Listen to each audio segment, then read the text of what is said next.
What is the best size convention to go to ever? This video is powered by the official Convention Reviews Twitch. If you love video games, follow the link in the description to head over there and be sure to give it a follow so you don't miss when we stream.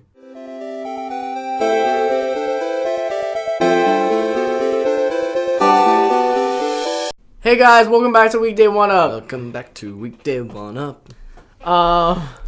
Today we're talking about the best size for a convention. And before we talk about that, we need to let you know that if you don't somehow already know, If you haven't been watching all week, the season 1 is ending, and we need suggestions in the comments below for season 2. We need episode ideas. We need just suggestions in general that you think could make the show better.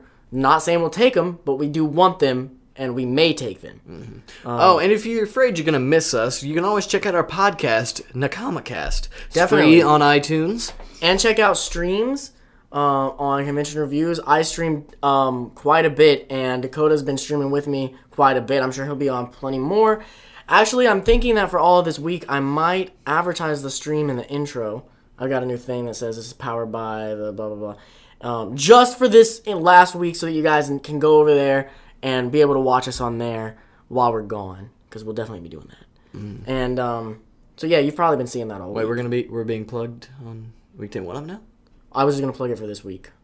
Just since we're going to be gone, let them know where we're going to be at. I got you. But I am going to plug it a lot on my channel. More than this week. But, anyway, so yeah. I lost what I was talking about. We need questions, we need fan art, we need suggestions, but let's get on to the episode. Suggestions! Let's get on to the episode. This hat feels like it's going to fall off my head. But let's get on to the episode. What's the best size for a convention? We mostly know about anime conventions. Right. So... we've given our opinions on this on an episode before. We did talk about this, but this was an episode that I don't feel like a lot of you guys viewed or watched all the way through because it was in a car. The audio wasn't great. It was a little So we're going to rehash it, re-talk about it, and clearly not all of you have watched it as this was suggested by a fan, and they didn't know that we had spoken about this before. So, what's the best size for a convention? Well, before we say our answer, some of you guys already know, but let's lay out what's good and bad about each of them. Okay. And then we'll say what we think. So small, medium, large. So small convention, what's good? Pros and cons. Pros, you meet a lot of people, get a lot of one-on-one time with the guests because it's small. You never feel rushed to do anything. It's very chill. Definitely. You know. If you bring friends, it's a good chance It's friend con. Hang out with your buddies. Like, hang out in your hotel room or just wherever you want to hang out and just hang out. How many times can I say hang out? Yeah, it's very chill. The cons to the... Now, really quick before we go into cons, you might be saying, wait, meet a lot of people. Why wouldn't they say that in a big con? We'll get into that, but let's just say a small cons, you'll see the same people over and over, and there's a lot more time. You're not running around. There's more time to sit and talk to them. Mm-hmm. So... Like small cons, like say we run into our buddy Kale. Mm-hmm. Like normally I guess Yuma, we ran into him and hung out with him a lot. Yeah, but it was lucky. It was a special case. Yeah. There's a lot, like at a big con, I think when I went to ASIN and when I went to Yuma even, if I didn't know them beforehand, I met nobody there. I made no new friends, relationships of any sort. How many people? Like, we know Kale because of a small convention. I know a lot more people than I think. Like, I don't think about it when I'm not at a con, but then I'll go to a con and people will be like, hey, and I'll be like, I do know you people. I do know you. I know this person. Like, these are people you never see outside of cons. But back to the cons of small cons, the bad stuff. What do you got? Lay it on me. They can be really, really cramped because they're usually they could be a tiny hotel. Tiny venue. The dealer's room could suck. Definitely. The main events area could be really small and very hot. Very sucky. This is if you're for people like you who film a lot, the cosplay may not be as like abundant. If you're going to look at cosplay and check out cosplay, it won't be as abundant. Do not go to a small con. And if you're looking to like premiere some new awesome cosplay that you've been working really hard on, don't do it at a small con. Don't do it at a small con. Nobody's gonna care. Though you will probably be the best cosplay there. People will be like, "Oh my God, you're freaking amazing!" That's what I was we still have nothing to do with the trains. But what are your Season 2? suggestions for stuff to do whenever a train goes by in season 2? Because we're no longer stopping the video. We get too many trains. We've literally had 3 since we started recording. So, no. So, well, medium cons? Oh, wait, did you have another con for small cons? No. Small cons, it's very even on the pros and cons on that one. Medium cons, since you explained on the last one, I'll explain on this one. Medium cons. We can both jump in on large. Yeah. Or, you know what? I'll explain medium cons. Pro. I don't know. You explain their cons, and then I'll explain large cons. Since you did all of small cons. Oh, okay. We'll split it. Okay. The pros for medium cons are... There's a weird noise happening over there. The pros for medium cons are that... I'm very distracted. They are pretty much the right size in the case of meeting people, where you will run into people, you will have time to talk to people, and you're not going to be running around the entire time. Jesus Christ! I don't even know if you guys can hear it, but it's so annoying. It's like a little rattle. It sounds like a rattlesnake coming to kill me. It's the right size to get to meet people. You know, thank God it ended. You're going to meet people, you're going to get to hang out with people, you're going to have time to sit around and do nothing, but also at the same time there's enough events going on that you're going to be able to go get to the events. You don't have to line up 3 hours early, but you maybe do have to line up earlier than at a small con. Yeah, at a small con you could almost just walk in. Yeah. Anytime. Maybe a line. The biggest line you're going to have to wait for at a small con is the masquerade usually. And you probably won't even have to wait super long. You'll probably still get a decent seat. Yeah. Medium con, yeah, you'll have to wait a little bit longer, but you should be able to do stuff. Hour or two, maybe. Medium cons can have amazing dealers rooms, even though they're not gigantic. Some of the best dealers rooms I've ever been to have been at medium cons. And Yeah. Milwaukee's.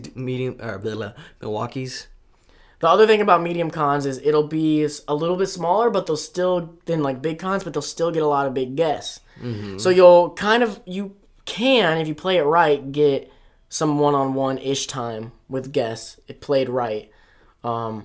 But not always. But there'll be more to look at than at a small con. Where a lot of small cons will get 2 to 3 guests, a medium con could get, some of them I've seen get 10 guests, which is amazing. Yeah. So you got any cons for medium cons? Cons, it can also... It can be the guests. Yeah, they could be not that great. The guests could be... not great like the last one we went to. Not so much. It was a medium con. Oh, yeah, that's true. There can sometimes... This is a con. I don't know if you'll think of it, so I'll say it. Be too many people. Because a medium con will sometimes have a problem with having a medium audience, but not realizing that their venue is too small for that audience. So they'll have too small of a venue, but they'll have more people. So it'll be really cramped sometimes. The location of a medium con can be a blessing and a curse. Mm-hmm. Like sometimes, it might all be in the hotel. Mm-hmm. So, and be no convention center. So you have to deal with the elevator all weekend. Oh, and that can definitely be a curse. Yeah. But then bigger ones will have the convention center. Yeah. So you got more people going in and out. It fluctuating. Okay, is that pretty much it? That's pretty much it. There's not a lot of, to me, medium cons, there aren't a lot of cons. Mm-hmm. Big cons. The great things, a lot of guests. Lots of guests. Like Yuma. I couldn't tell you how many people. Team 4-star. Steve Bloom.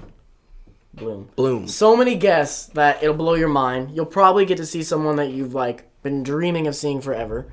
The cosplay. Dirk Phenomena. We didn't mention about medium cons, but there can be some pretty good cosplay. Oh, yeah. Some of the best.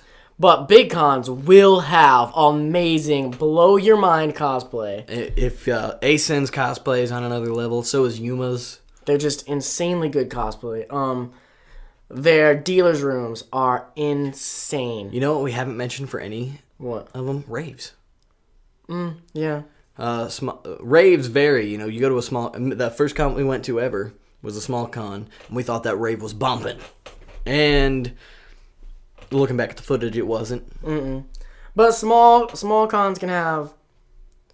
Their raves are normally smaller. It makes sense. A medium-sized con, their rave will be medium size, which I think is a perfect size for a rave. Because in a large con, the rave can be too big, too overwhelming. Like when we went to ASIN, we couldn't even get in. The line wrapped around the building. At a medium con, at least you're going to have that sort of big rave experience, but you're going to be able to get in and not be bombarded with people. Right. But yeah, the dealer's room at big cons is insane. But you're going to spend a lot of money probably because you're going to want to buy everything. Obviously. A problem with big cons are definitely lines. You got to line up early if it's a big panel, like early. Like Masquerade, maybe like 2.5 hours ahead of time. And then you're just sitting there wasting time. If you don't got a DS or a buddy with you. Big cons, you're not going to meet very many people. Doesn't make sense, you think, but there's so many people there. No, you're not. Sure, you'll meet people, but you're not going to really talk and get to know them. It's going to be like, oh, I like your cosplay. Oh, thanks, man. Yeah, see you. Maybe run into them like once while they're walking and be like, but it's nothing. Like, it's Be really. like, what? Yeah, they'd be like, did I meet them earlier? So many people have said hi for my cosplay. I don't even know. No, what was that emotion? Oh, you go. But, I thought it was funny. yeah, there's a lot to think about. You can also be too overwhelmed at big cons. They can be too much. I know we went to ASIN last year, and we were just so completely just like... Drew, he was so overwhelmed, he slept the whole con. It's extremely tiring. It's a lot of walking. You'll do a lot of walking at big cons. Get a lot of cardio done. So what do we think? What's our vote? You want to say it at the same time? Yeah. The best con is 3, 2, 1. Medium. Medium-sized con. Now, when I did my con of the year last year, I gave it to YumaCon, which is a big con. But they just did it right. Yeah, they did it. It's not overwhelming. Mm-hmm. But the overall cons, like medium. Find a medium con. Mm-hmm. Find a con that's around 4,000 to about 10,000, maybe over 10,000, maybe up to... It's over 10,000! Maybe up to like 12, 13,000 people. Medium-sized con. And I promise... What's large? What would you say large is? 18,000? I consider large to be 15,000 plus. 15,000 And then I consider massive to be... Comic-Con? What is it? It's like 40,000 plus is what I consider to be massive. So San Diego Comic-Con. And then unbelievable blow your mind, which I will give this to a con eventually. Unbelievable blow your mind large is going to go to Dragon Con whenever I go there, which is 60,000 plus. Oh my god. So yeah. Can we do that? What, unbelievable blow your mind large? Yeah. Whew. Dragon Con 2016.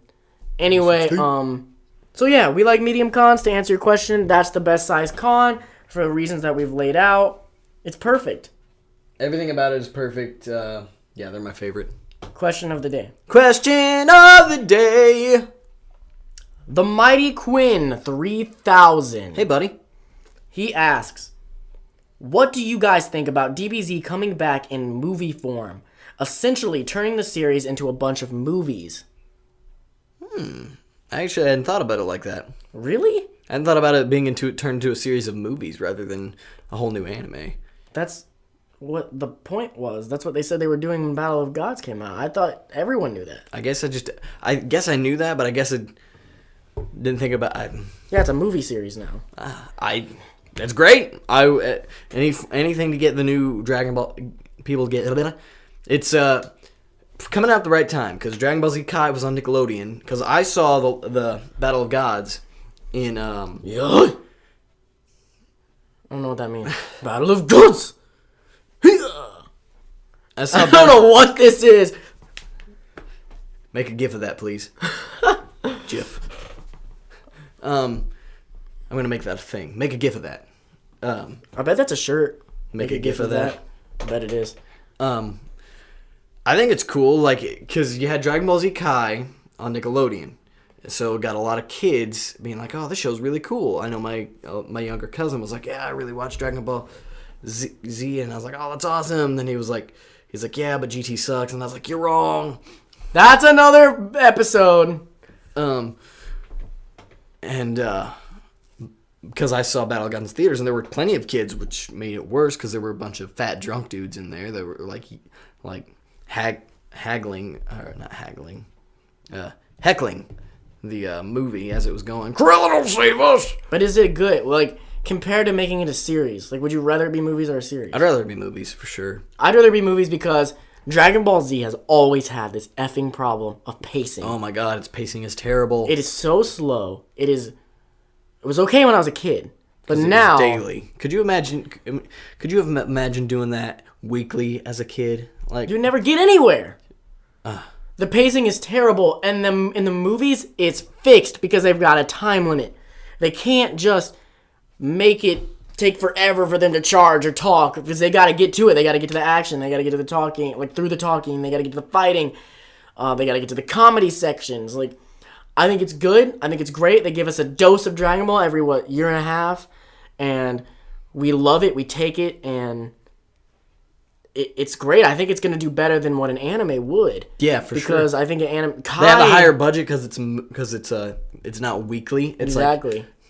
So the animation can be just beautiful. Mm-hmm. And Toei can do some pretty beautiful stuff. Mm-hmm. And Toei's already they're working on One Piece still, and like other things they're working on. Let's not make them do a whole nother series of Dragon Ball.